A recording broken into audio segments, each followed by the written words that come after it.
Hi, and welcome to this week's solo episode of The Guest List.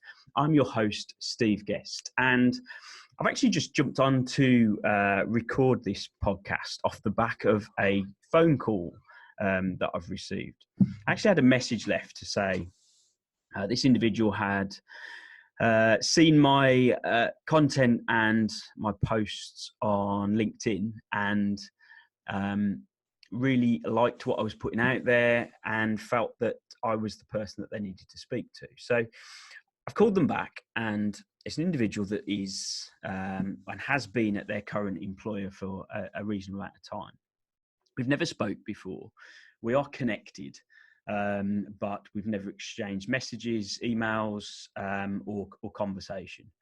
And in effect, the discussion was along the lines of, Steve, I've called you because I've seen what you put out on LinkedIn. You consistently and constantly turn up on my timeline. I really like the way that you present yourself. You seem very different from the rest of the market.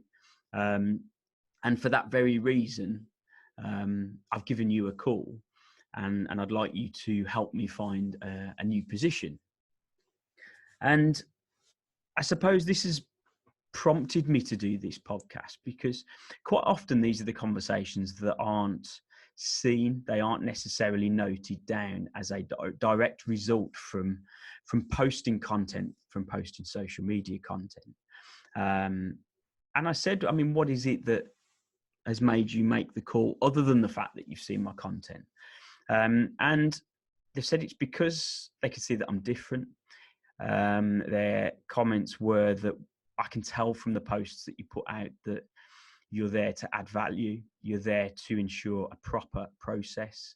You do your due diligence. You take time to understand what your candidates are looking for. You understand what your clients are looking for.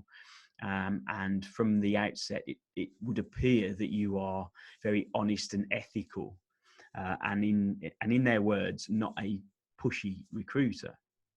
And obviously all those comments are nice. And look, I'm not sat here 100% knowing I'm going to place this person and find them a new position. But what it does do is it's already brought the relationship a lot closer. Now, we've had a chat about background, their reasons for looking, what the new role may or may not look like. We've agreed on the next plan of action, which is a meet-up and a coffee. And the candidate or the individual, has already said, Steve, I'm not going to speak to any other recruiters. I don't feel like I need to. I want to work with you exclusively for my next move. And that's all without me having to ask for exclusivity or without me necessarily having to promote anything within the phone call, because it's all derived from the content and the social media information that I put out there. And this is why I've kind of jumped on for a podcast, because I think it's a good situation to share. And this isn't an individual or unique proposition. This happens time and time again. And it's not through the fact that I'm constantly pitching or selling.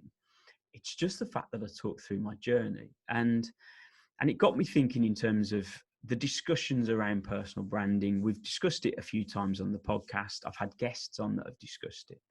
And that, I suppose, that hurdle or that inability to put posts out, as we know, only 1% of users on LinkedIn post content, which is crazy if you're a salesperson or you're within recruitment.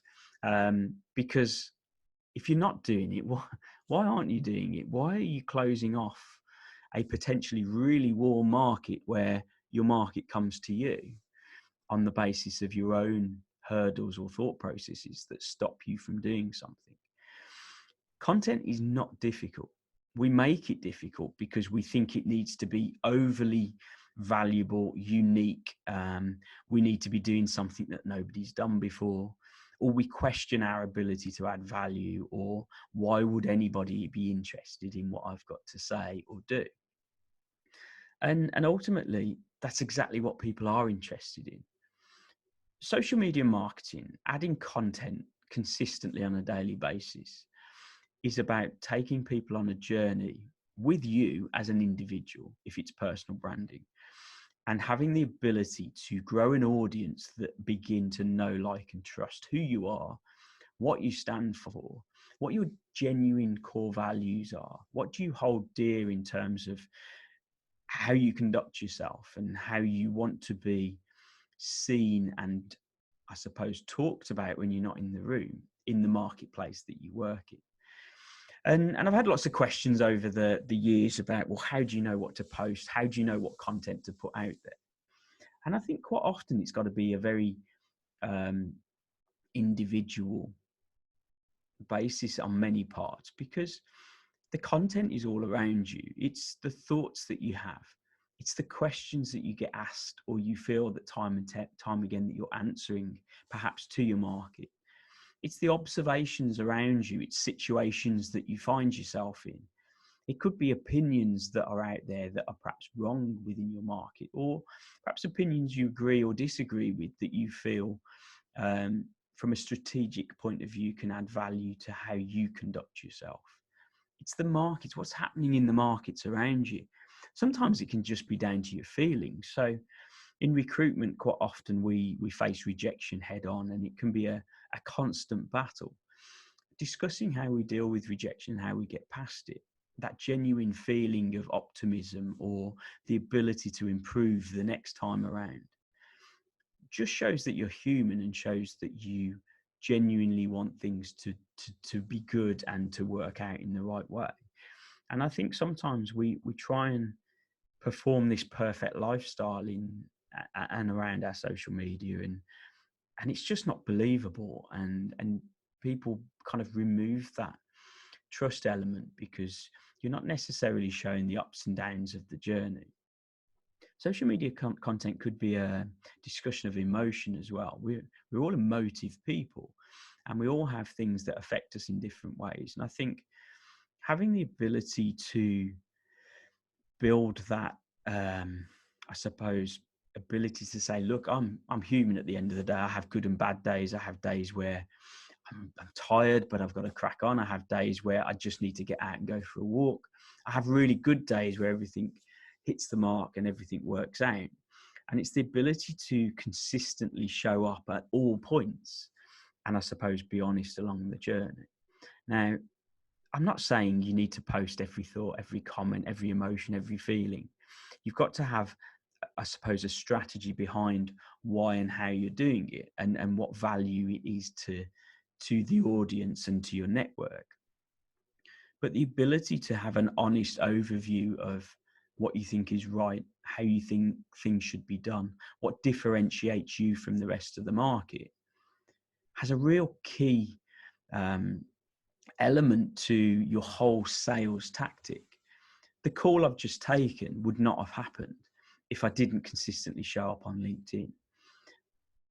I can get myself to a point where I stand out from my market because I know I'm part of the 1%.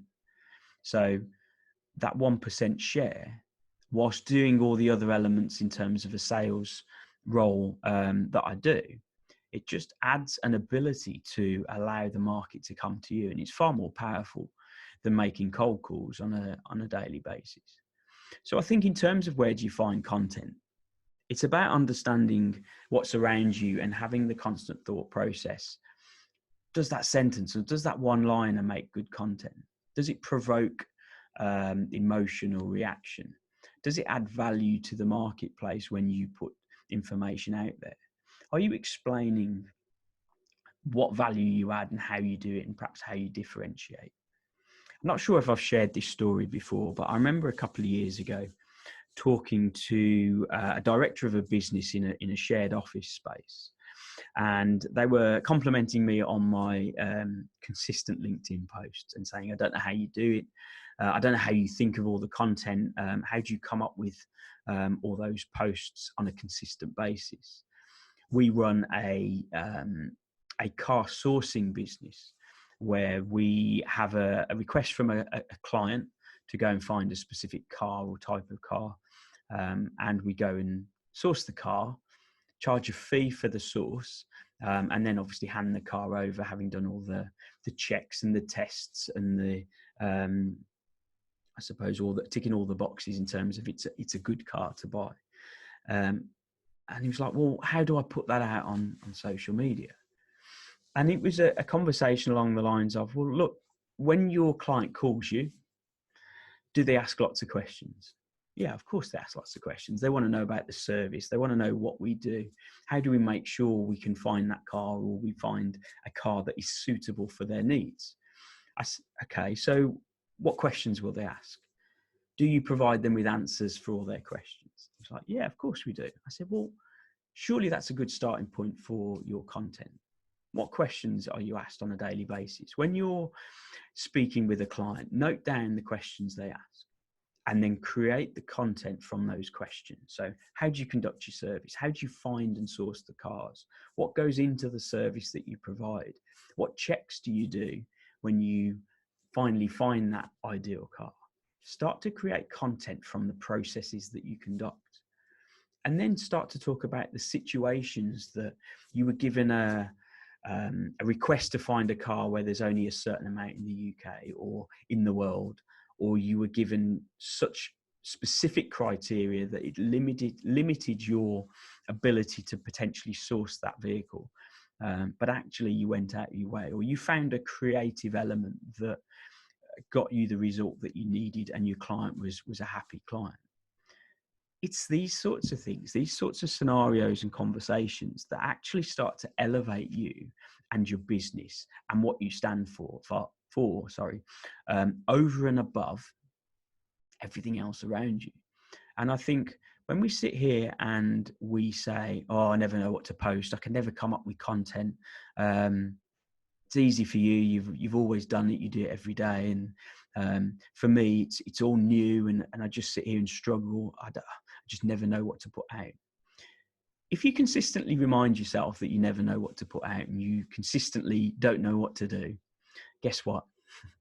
You won't know what to do, and you will consistently not know what to post because you're reinforcing the fact you don't know what to do. The quicker you start to think, oh, that'll make a good post. Well, I've never been asked that question before, or I get asked that question every day, multiple times. That would create a great post. That would add value to my market because it's a consistent question that's asked that actually I can answer. When you start thinking in terms of that would make a good post, or that would make a good podcast recording, hence the recording today, you start to see the opportunity and the ability to stay consistent. Yes, some days I have days where I'm not quite sure what to post and I don't post anything, but mid-morning I've thought of something to put out and it will go out as a post. Some are very thought in terms of the strategy and the wording and the type of post that goes out. Some will be a one-sentence rant because something's gone wrong during the morning, or I haven't delivered upon what I've delivered on, or something's gone wrong. And you can put a one line out to see if people are in the same boat, whatever that might be. LinkedIn's gone crazy today. Anybody else having issues with this platform or whatever it might be, it might just be a complete thought process for that moment in time. So I hope that's kind of given you a feel for what happens on a typical day this end for consistently adding content to social media. Some good, some bad, some have worked, some haven't. Do I put any onus on one particular post? Not at all. Do I put more onus on the fact that I keep turning up? The ability to keep showing up on other people's timelines. So they give me a call to say, Steve, I only want to work with you as an exclusive recruiter. Can we meet for a coffee and let's see if you can help me find that new role? That is exactly why I do it every day. I hope that's been of value. Let me know in the comments or via email or messages. You know where to find me, generally somewhere on LinkedIn. Drop me a message. Let me know what you think of this podcast. If you'd like me to talk about any topics within these podcasts, these solo podcasts, or you have any guests that you think will be of interest to the podcast and be of value to the listeners, always please get in touch and let me know. Take care.